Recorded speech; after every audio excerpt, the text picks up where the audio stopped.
سلام، این تراوته. سلام، ما اینجاییم که براتون جینجر برد درست کنیم. آره، از این کوکی‌های کریسمسی شبیه درخت کریسمس. در حال چون کریسمس از اعیاد مهم ما ایرانی است. وارد مسائل شخصیشون نمیشیم، بالاخره هر کسی یه موقعی به دنیا آمده استارتشو میزنه. آره، مواد اولیه درست کردن این حالا سازه زیبا رو براتون تو کپشن نوشتیم. دیگه اینجا زیاد توضیح نمیدیم، مراحل کار رو میریم. کلیپ هم در مورد درست کردن همین درخت. زنجبیلی، نون زنجبیلی، فارسی رو پاس بداریم. نون زنجبیلی خب خشکه، این که درست میکنیم نرمه بابا. اینا یه چیزی میخورن که خوشمزه. بیسکویت زنجبیلی، حالا کوکی زنجبیلی، خلاصه زنجبیل داره. ما اومدیم خودتون رو ببینیم و اینا ویدیوهای بهتر از این آشپزی خیلی زیاد هست و میتونیم برین اون رو ببینیم. خیلی سریع‌تر براتون توضیح میدم. ما واقعا خیلی قشنگ‌تر براتون توضیح میدیم چون که ما خیلی خفن‌تر توضیحش بدیم. تراوت جان عزیزم، توی این مرحله کره‌ای که نرم شده، یعنی انگشتتون میره تو ولی آب نشده. قبلش اینو میریزیم توی کاسه. خب بعد خودت به ترنایی ریخته شکر میریزیم توش. شکر قهوه‌ای. اینجا از زور بازوی تراوت جان استفاده میکنیم چون خیلی راحت نشسته. اینو اینطوری نگاه کنیم. همه یدی مال منه. همه چی میتونیم دستی درست کنیم. خوش همزن برقی، میکسر، هر چی بخواین ابزار هست، ولی ما میخوایم دستی درست کنیم. ما مشکل مالی و که چیز دستایی نداریم. اینو اینطوری له کن تا اینا قاطی شه. انگشتم نه همونو قاطی کن. شکر بس میریزیم روش قاطی کن. اونجوری خیلی سخت داره. شما قاطی می‌کنید. اینجوری کنم مثلا اینجوری کنید. شما صحبت کنید. بعد خلاصه که یه چیزی می‌بینی جدیدن توی این آشپزی‌ها یه چیز مد شده، آشپزی‌ها که مثلا درست میکنن و اینا مد شده. اینه که طرف خب میره تو دوربین، بعد زل میزنه تو دوربین، بعد داره غذا درست میکنه ولی تو 24 تو چشای اونی. یعنی من عملا غذا نمیبینم، فقط چشای طرفو میبینم. و برای چی ما عینک زدیم؟ به خاطر اینکه همون که زل زده بود به دوربین میخواد معروف شه. برای ما میخوایم خاص باشیم دیگه. ما خاص. ما نمیخوایم معروف شیم. ما میخوایم خاص باشیم. ما نمیخوایم معروف شیم. نمیخوایم معروف شیم. به خدا تو رو قرآن من میخوام معروف شم. تو رو قرآن معروف شم. من دوست دارم. من برده و بنده معروفیتم. من توانایی کوکی درست کردن ندارم. به خدا من اصلا معروف شم اصلا دوست دارم. اصلا بچگیام یه بازی میکردم، معروفیت بازی. من آدم معروفه بود. من توانایی کارهای سخت و یدی رو ندارم. میشه منو ثابت کنیم من معروف شم. اوکی. من خسته‌شون کردم. بعد توی این دستور یه چیزی داره به نام ملاس حالا نیشکره. ولی خب چون راحت پیدا نمیشه، شیره خرما هم همون بافتو میده.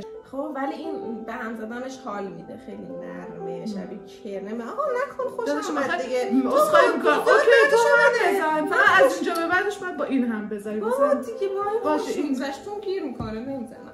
اون گیر میکنه؟ باشه.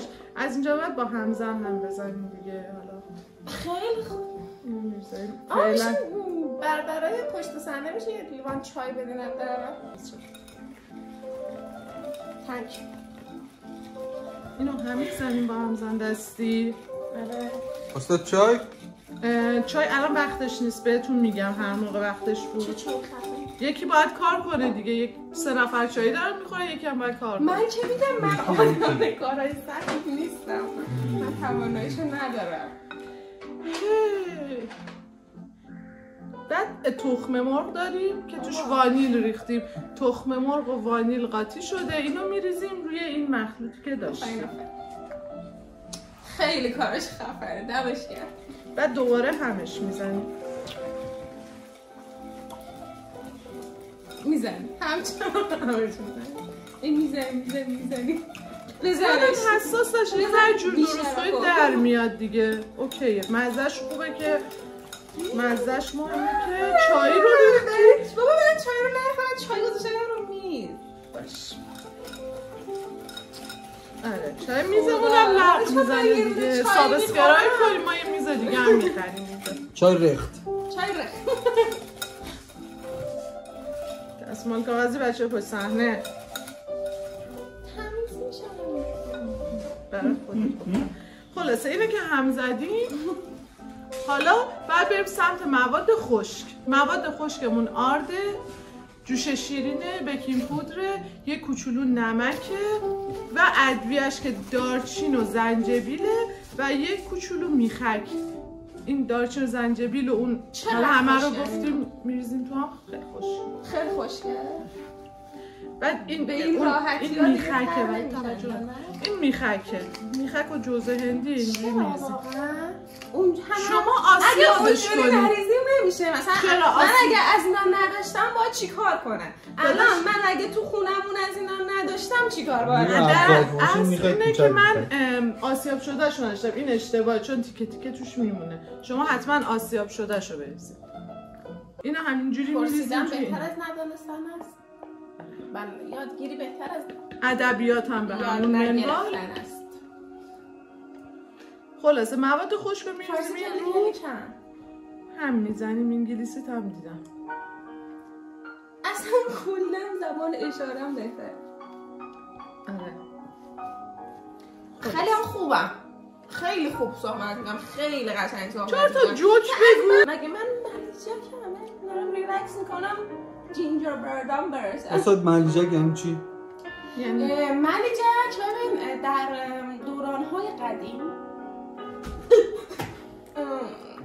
ببخشید در قدیم توی این پلسایی که چیزا بودن این شاهزاده ها اینا بودن یکی بوده بقیه رو میخندونده اون ملیجک به خدا سرگرمتون بوده ببین اصلا این ویو به 5 تا ویو که برسه خب من این وسط براتون بشکن نکشیمون بشکن میزنه بقیه‌اشو با زهره جون هستیم کالری زیادی حرارت جون ندارید تو جوک تعریف کن تو تا طنز بگو شعر مولانا برامون بخون چی؟ خلاصه واسه یه شعری بود ما توی راه داشتیم میخوندیم میخوام بگم شعر چقدر میتونه روی مغزتون تاثیر بذاره این قضیه ببین یه تایمی بود چیز تبریک میکردن موشک بچه بعد آخرش میگفتش جدید آده بیدی چقدر رو مغزت تاثیر گذاشته تو همین الان یادته آماده است این حالتی میشه اصلا اوکی اینکه اینجوری چسبناکه و مثلا این شکلی اوکی اینو میذاریم توی یه دونه پلاستیک فریزر و میذاریم 2 ساعت حداقل تکلم میکنم و از دستش میدم تو بعدی بود این بابا من داشتم یه چیزی رو یادآوری خلاصه این شکلی میشه اصلا نگرانش نباشین هیچ اتفاق بدی نیست اینو میذاریم توی دونه پلاستیک فریزر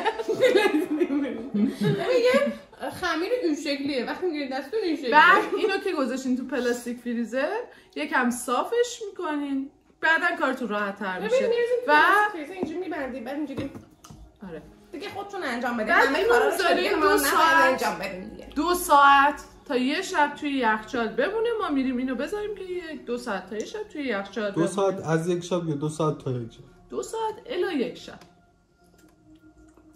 کات